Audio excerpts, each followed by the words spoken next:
I spilled a single drop of wine on a ruthless billionaire. When he insulted me in German, assuming I was an ignorant peasant, he made a fatal mistake.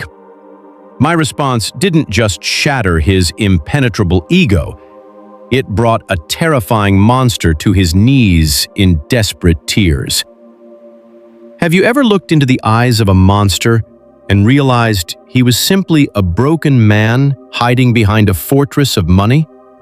Or perhaps, have you ever been completely erased by the world, treated as nothing more than a background object in someone else's extravagant life, until you were pushed to the absolute edge of your sanity? We judge the ocean by its surface foam, blissfully unaware of the leviathans lurking in the dark, suffocating depths. But what happens when that foam parts? What happens when a young girl, utterly crushed by poverty and grief, holding a silver tray and $1,000 glass of wine, realizes she has absolutely nothing left to lose? I am about to tell you a story of a single, undeniable moment of brutal humiliation that shattered a billionaire's empire of ego and resurrected two dead souls. It is a story that proves beyond a shadow of a doubt that the most terrifying power in the room rarely belongs to the person sitting at the head of the table. At When Home Hurts 2 warmly welcomes you to our community. If you believe that every soul hides a complex universe of unseen battles, and if you want to support us in bringing more deeply profound, life-changing stories to light, please take a moment to like this video and subscribe to our channel. Your support is the heartbeat that motivates us to continue producing these beautiful videos for you. I am Anna Muller. I am 68 years old now, sitting in the quiet, golden twilight of my life. But the memory of that Tuesday in 1984 still pulses in my veins like a live wire. The setting was La Maison, an establishment that was less a restaurant and more a cathedral of culinary opulence nestled in the heart of the financial district. To cross its heavy, gilded mahogany doors was to step into a meticulously curated hallucination, completely insulated from the grit and suffering of the real world. The air was thick and intoxicating, heavy with the earthy scent of shaved white truffles and the velvety undertones of decades-old Bordeaux.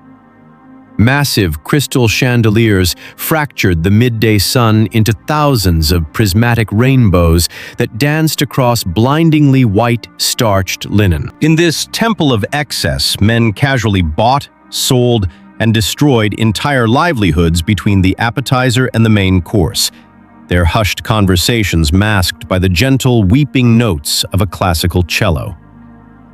In that room, I was not a human being.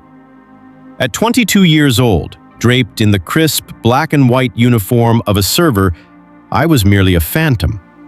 I was a mechanism designed to whisk away empty porcelain and refill crystal glasses, my uniform acting as a cloak of absolute invisibility.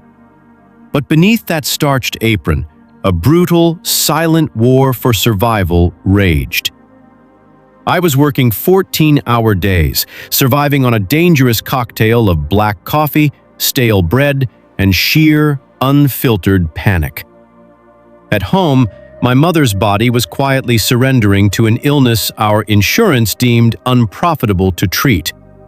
Her medical bills buried our kitchen table like a snowstorm threatening an avalanche, while I desperately tried to keep my younger brother in university. Every step I took on those unforgiving marble floors sent a burning ache up my spine, a permanent agony required just to keep my family breathing. Yet, the physical torment was nothing compared to the graveyard of ambitions decaying in my chest. Before a sudden, fatal heart attack stole my father and our financial security, I was a linguistic prodigy. My father, a factory worker with the soul of a philosopher, had spent his evenings teaching me the profound beauty of the German language, promising me that language was the ultimate key to human connection. My burning dream of becoming a high-level diplomatic translator died the day the bank came for our house. I was forced to shove my beloved heavy dictionaries into a cardboard box under my bed and trade my textbooks for a serving tray. Whenever I heard a foreign tongue floating through the dining room of La Maison, a sharp, twisting agony would seize my heart, a cruel reminder of the future I had been forced to bury. I moved with measured, stoic grace, swallowing my grief, completely unaware that the ruthless man destined to drag my buried fire back to the surface was about to walk through those gilded doors. That fateful afternoon, the heavy mahogany doors swung open to reveal Julian Vance, a man whose mere presence seemed to suck the warmth out of the room.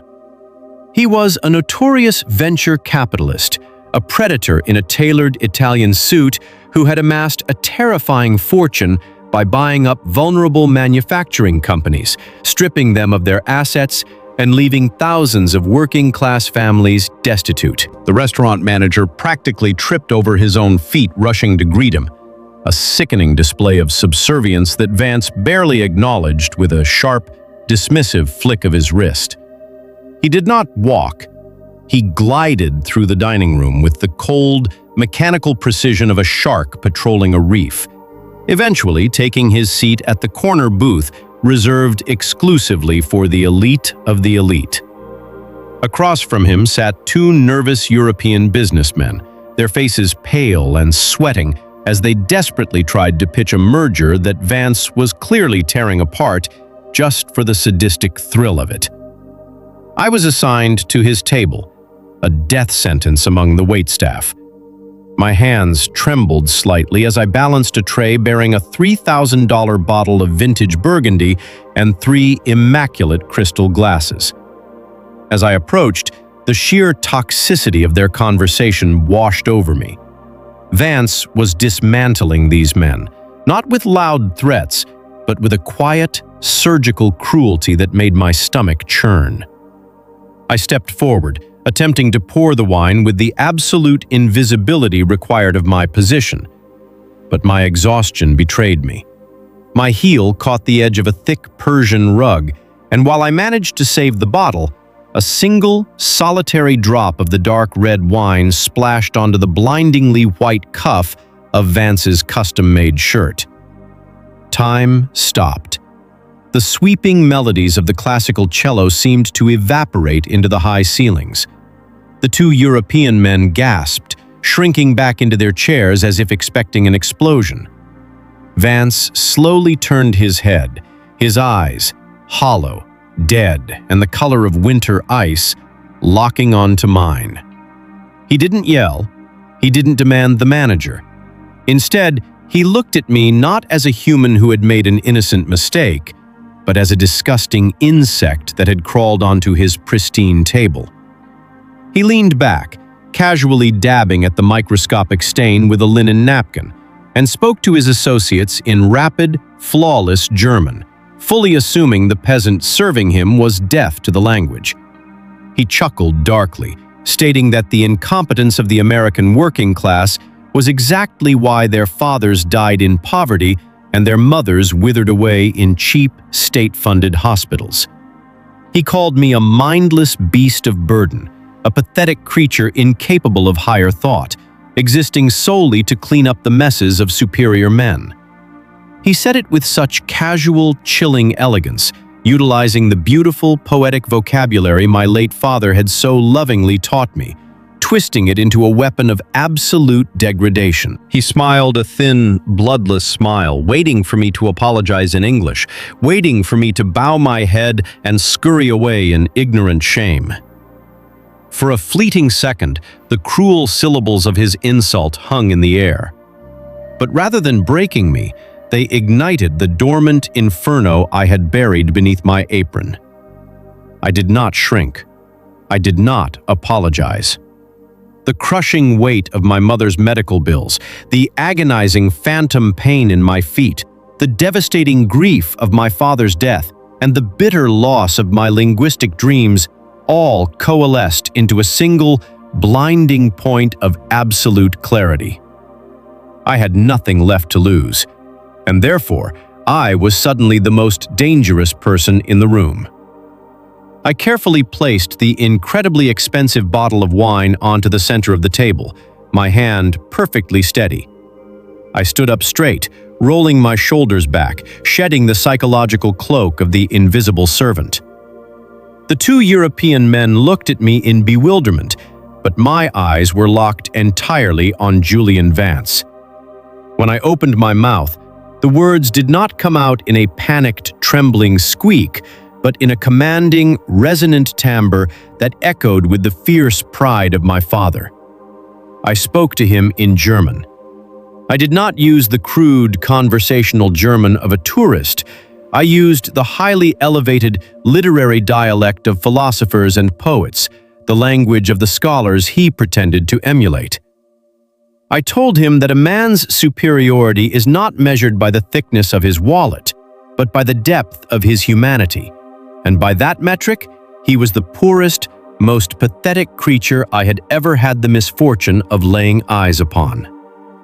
I told him that my father died with calluses on his hands and love in his heart, leaving behind a legacy of honor that all of Vance's blood money could never purchase. Every perfectly enunciated word struck the table like a hammer on an anvil. I watched as the smug, aristocratic amusement on his face violently shattered, replaced by a ghastly, blood-drained shock. I leaned in closer, invading his sacred personal space, the scent of the spilled wine mingling with the expensive cologne he wore like armor.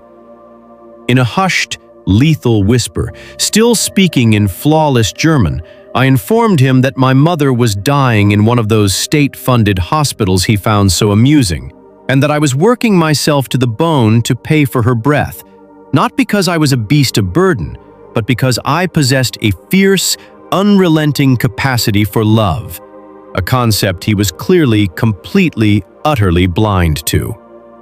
I finished by telling him that the microscopic stain on his cuff was entirely fitting, as it finally matched the permanent, unseen rot staining his soul. I didn't wait to be fired. I didn't wait for him to scream for security. I calmly unpinned my name tag, dropped it onto the pristine white tablecloth right next to his silver fork, turned on my heel, and began walking toward the heavy mahogany doors, fully prepared to walk out into the unforgiving streets of the city with absolutely nothing to my name but my reclaimed dignity. The deafening silence that followed my words was not the silence of a man preparing to destroy my life, but the sudden, quiet collapse of a titan whose armor had just been pierced. I had barely made it halfway across the sprawling, crystal-lit dining room when a frantic hand grabbed my wrist. I spun around, fully expecting the red-faced restaurant manager holding a police phone. But instead, I found Julian Vance. He had physically sprinted across the marble floor to catch me, abandoning his incredibly lucrative business meeting, abandoning his public image, abandoning everything. The terrifying, icy predator from the corner booth was gone. In his place stood a trembling, breathless man whose eyes were wide and desperately glassy, looking at me as if he had just seen a ghost emerge from the floorboards. He didn't demand I return. He didn't threaten to ruin my life. He stood there, surrounded by staring patrons and horrified waiters, and spoke to me in English, his voice cracking with an unrecognizable vulnerability. He asked me, almost begging, for 10 minutes of my time. He motioned to a small, private alcove near the coat check, away from the prying eyes of the elite vultures he called his peers. I should have kept walking. Logic dictated that this was a trap, a delayed execution. But the raw, unadulterated anguish bleeding from his posture gave me pause. I followed him. We sat on a velvet bench in the shadows, and for a long moment, The billionaire just stared at his hands. When he finally spoke, the fortress of money truly crumbled. He confessed, in a broken, halting whisper, that 30 years ago, he was a starving immigrant child in Munich. He told me about his own father, a brilliant, compassionate schoolteacher who had been crushed to death by the relentless gears of poverty and systemic cruelty. He spoke of the vow he made over his father's unmarked grave, that he would never be weak, never be poor, and never be stepped on again. In his desperate, blinding climb to the summit of the financial world, he had systematically severed every tie to his humanity, viewing empathy as a fatal disease. He had become the exact monster that had destroyed his own family. He looked up at me, tears silently tracking down his weathered cheeks, and admitted that hearing his native language, spoken with such fierce, righteous love, and defending the exact kind of man his father had been, was like being struck by lightning. My words had violently ripped away decades of self-deception. I had not just insulted him, I had held up a mirror to a soul he thought he had successfully murdered, forcing him to witness the grotesque, empty monster he had actively chosen to become. As the afternoon sun shifted into a deep, bruised purple through the restaurant windows, two vastly different people found themselves stripped entirely of their societal masks, bound by a shared, painful humanity. I sat there in my stained uniform, listening to a billionaire weep for the father he had betrayed by becoming a tyrant. The anger that had propelled me across the dining room slowly dissolved, replaced by a profound, aching pity. I realized then that extreme wealth is often just a glittering mausoleum where broken people bury their unhealed traumas. Julian Vance didn't offer me a hollow apology or try to hand me a stack of $100 bills to ease his conscience. He knew that my pride would never allow me to accept charity. Instead, he pulled a silver pen from his pocket, wrote a private number on a napkin, and slid it toward me. It was a direct line to the head of global communications at his international holding company. He looked me dead in the eye and told me that a woman with my linguistic brilliance, fierce courage, and unshakable moral compass had absolutely no business carrying plates for arrogant fools. He offered me a position as an entry-level diplomatic liaison, a role that paid enough to cover my mother's treatments and keep my brother in school. It was not a handout. It was a brutal, demanding job. But it was the exact key I needed to unlock the door to my buried future. I took the napkin. That single piece of paper changed the trajectory of my entire bloodline. My mother received the specialized care she needed, buying us 3 more beautiful, pain-free years together. I rose through the ranks of international diplomacy, utilizing my father's gift of language to bridge divides across the globe, eventually starting my own translation firm. But the salvation was not mine alone. The Julian Vance who walked back to his table that day was fundamentally altered. Over the next decade, the financial world watched in utter confusion as the ruthless predator transformed. He began redirecting his massive fortune away from hostile takeovers and poured hundreds of millions into healthcare foundations for low-income families and educational grants for children of factory workers. He dismantled his empire of ego and spent the rest of his life quietly trying to rebuild the broken world he had previously exploited. All it took was one drop of spilled wine, one moment of absolute refusal to remain invisible, and a few choice words spoken in the language of a dead factory worker to break a monster and save a man. We are all navigating a dark, terrifying ocean, but sometimes the greatest act of rebellion is simply refusing to let the heavy, suffocating waters drag you down into the silence. In the end, The fierce encounter between a struggling waitress and a ruthless billionaire was never truly about a spilled drop of wine. It was a profound collision of two unhealed pasts. Julian Vance had spent decades building an impenetrable fortress of wealth and cruelty to protect himself from the vulnerability of his impoverished childhood, unwittingly morphing into the very monster that had once crushed his own father. On the other side, the waitress, burdened by her immense grief and crushing poverty, refused to let her dire circumstances strip away her inherent worth. When she finally spoke up, armed with her late father's beautiful language and an unshakable sense of honor, she did much more than defend her pride. She shattered the billionaire's lifelong illusion of supremacy. This remarkable narrative beautifully illustrates that true power does not lie in the ability to subjugate or intimidate others, but in the fierce, unyielding capacity for empathy, love, and self-respect. Both individuals walked into that restaurant drowning in their own respective tragedies, yet they walked out saved by a singular moment of raw, unfiltered humanity.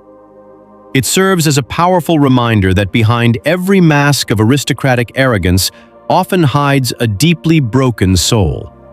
Sometimes, it only takes one person brave enough to speak their absolute truth to break a generational cycle of cruelty and spark a lifelong journey of redemption, forever altering the trajectory of multiple lives. The deepest takeaway from this story is that your dignity, intelligence, and self-worth are never determined by your job title, your bank account, or the condescending opinions of others. Those traits belong entirely to you. Furthermore, external cruelty is almost always a manifestation of internal, unhealed trauma. While hurt people, a single act of courageous, composed self-respect has the power to disarm even the most toxic individuals and awaken the humanity they have buried away. In your everyday life, refuse to shrink yourself to accommodate someone else's arrogance. When you are faced with a toxic boss, an entitled customer, or a dismissive acquaintance, do not let their behavior dictate your emotional state or make you feel inferior. Speak your truth with calm composure, firm boundaries, and emotional intelligence. At the same time, challenge yourself to practice radical empathy. Recognize that the people who act the most invincible are often hiding the deepest insecurities. You never have to tolerate abuse, but understanding that another person's cruelty stems from their own hidden pain allows you to respond with unshakable strength and clarity, rather than matching their blind anger. Have you ever had a defining moment in your life where you had to stand up for your dignity against someone who seemed much more powerful or intimidating than you? Please take a moment to drop your story or thoughts in the comments section below so our community can read and learn from your valuable perspective. And if you found this story inspiring, please hit the subscribe button. Your support gives this channel the tremendous motivation we need to keep creating more high-quality, impactful content for you.